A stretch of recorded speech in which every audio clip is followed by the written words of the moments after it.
Hello শিক্ষার্থী বন্ধুরা, কেমন আছো তোমরা? আমি দীপ্ত কুমার পাল তোমাদের প্রাথমিক বৃত্তি পরীক্ষা 2025-এর বাংলা বিষয়ের প্রশ্নের ধরন এবং সাজেশন আমরা দেব। তো এর আগে আমরা উদ্দীপক থেকে প্রশ্ন পড়েছিলাম।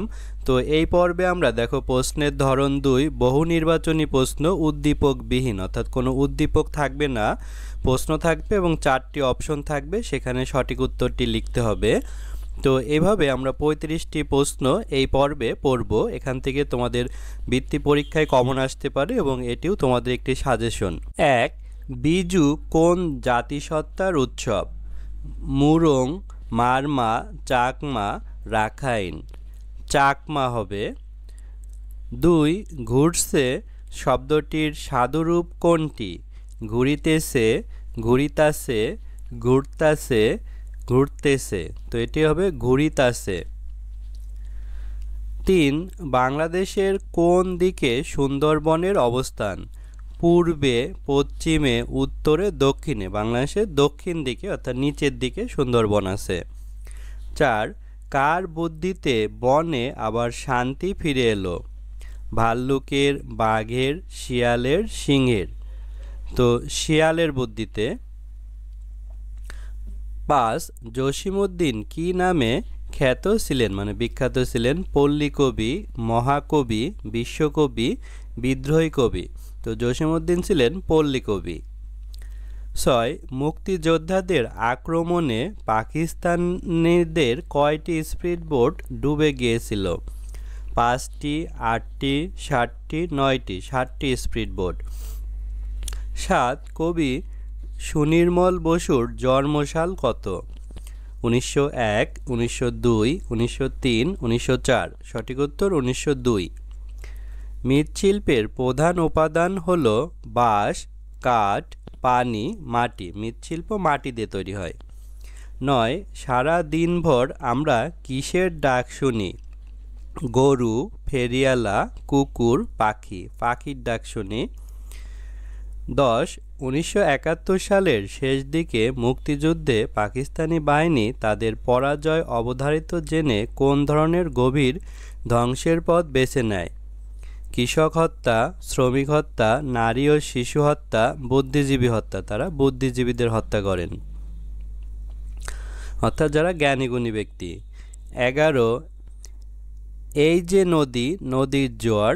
পরের লাইনটি কি? নৌকা সারে সারে আসে নানান বেশ, সারাটি দিন কাটে। তো এরপরে হবে এই ছবিটি আঁকি। 12তে রাজপুত্র গাছতলায় বসে কার জন্য অপেক্ষা করে? কাঞ্চনমালার জন্য, কাকনমালার জন্য, মন্ত্রীর জন্য, রাখাল বন্ধুর জন্য। সে কাকনমালার জন্য অপেক্ষা করে। 13. বিষাদ এর বিপরীত শব্দ কোনটি? হজ্জ, কষ্ট, দুঃখ, বেদনা। হজ্জ মানে হাসি। ঘাসফুল কবিতায় ছোট ছোট ফুল হাওয়াতে কি দোলায়? শাখা, পাতা, মাথা, প্রশাখা। তো হাওয়াতে মাথা দোলায়। 15. ভাষা আন্দোলনের শহীদদের স্মরণে তৈরি হয়েছে জাতীয় স্মৃতিসৌধ, শিখা চিরন্তন, শহীদ মিনার, স্বাধীনতা স্তম্ভ। তো শহীদ মিনার তৈরি হয়েছে ভাষা আন্দোলনে শহীদদের স্মরণে। 21শে ফেব্রুয়ারি আমরা শহীদ মিনারে ফুল দিই। 16.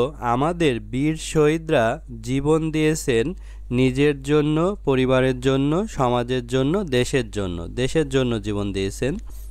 17. কে শিক্ষকের চরণে পানি ঢেলেছে?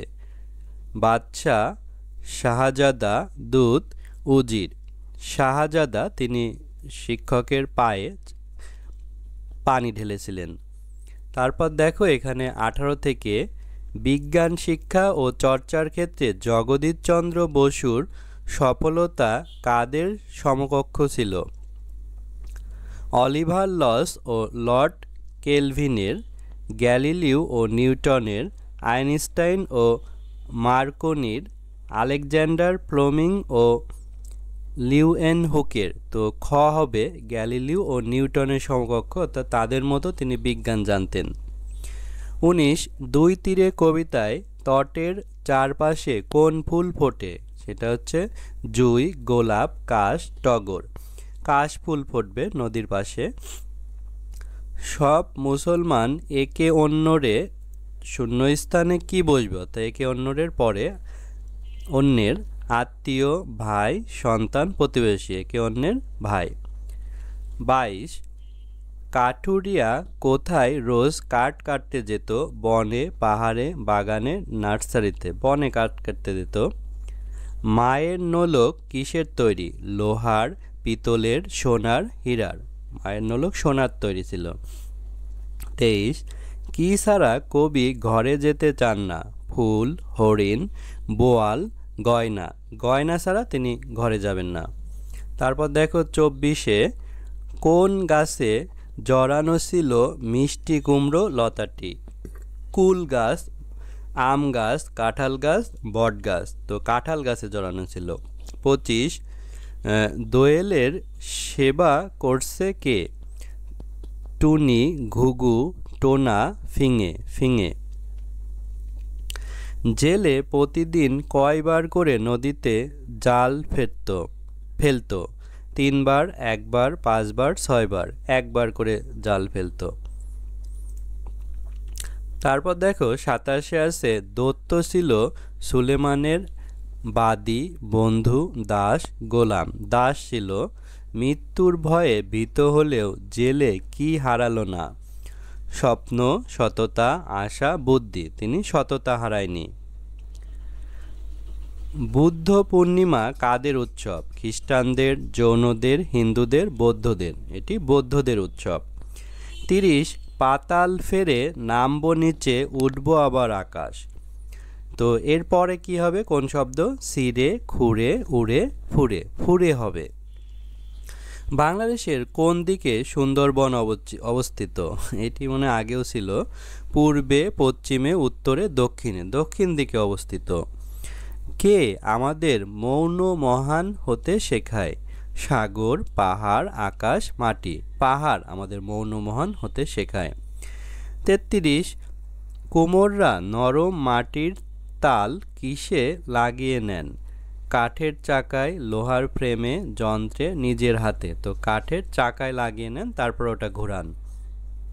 এম মনিরুজ্জামান ছিলেন শিক্ষক, ডাক্তার, আইনজীবী, পুলিশ। তিনি শিক্ষক ছিলেন। এখানে তোমাদের বইয়ের প্রথম থেকে শেষ পর্যন্ত গল্প কবিতার থেকে এই নৈবেত্তিকগুলো আছে উদ্দীপকবিহীন। তো এগুলো তোমরা পড়বে এবং এখান থেকে তোমরা পরীক্ষায় কমন পেতে পারো প্রাথমিক বৃত্তি পরীক্ষার জন্য। তো এই পিডিএফ শিটটি পেতে এবং আরও অনেক পিডিএফ শিট পেতে তোমাদের বৃত্তি পরীক্ষার উপযোগী আমাদের হোয়াটসঅ্যাপে যোগাযোগ করতে পারো এবং আমাদের চ্যানেলে আরও অনেক ভিডিও আপলোড হবে, তাই চ্যানেলটি সাবস্ক্রাইব করে সঙ্গেই থেকো। ধন্যবাদ সবাইকে।